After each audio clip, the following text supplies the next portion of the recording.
dalalka shidaalka badan leh ma isweydiisay dalal kale shidaalka badan ee qaarkood ay u muuqdaan shidaalka dartiis ay ku dadaaleen dalka kuwa limina ay shidaalka dartiis ay ku dadaaleen kuwaas oo kaga baxeen xaaladda fakhriga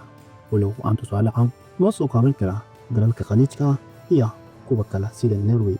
shidaalku maahan saaxiibada habadan ku leenahayo waxaan muuqaalkeena maanta aan ku eegi doonaa dalalka qaar oo shidaalka ku hodmay kuna nastay malaayiin dhalinyarana noloshooda ay ka beddesheen dalalkooda lime oo dalkooda betrol hele ay ka dhacday taas cagsigeeda kuwaasoo noqday marxaladdii ugu darneed ee batroolka maanta waxaan u safraynaa laba magaalo laba qaaradood oo kala duwan waxaan eegaynaa sheekada Norway tusaale guusha nool nolosha Norway waxay ahayd mid aan ka dumin kuwa Afrika marka la eego waxay ahaayeen dalal hooseeya noloshooda halka isku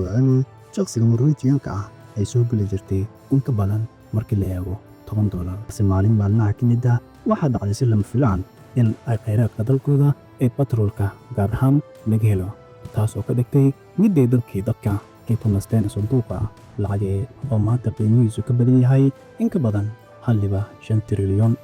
lacagtan looma isticmaalin baahida maanta waxaa loo keediyey jiilalka soo socda taas oo ku tusaysa inay Norway ka duwan tahay kala bara dalalka khaliijka sababta ay noogu horumarsan tahay ayaa midda ah walow Allah ku muleystay haddana waxay u isticmaaleen kheyraadkaas inay system iyo nidaam ay u kala qorsheeyaan markaan iskala dhigno dalalka Afrika qaybta labaad hanuunka Nigeria ololaha shidaalka ee ka baxa dhulka dalalka ugu horeeya dhinaca Afrika marka la eego kooda ugu badan haddii aan qiimayno xaaladda dhabta musuqmaasuqa lacagta shidaalka waxay ku dhacdaa marka la eego jeebka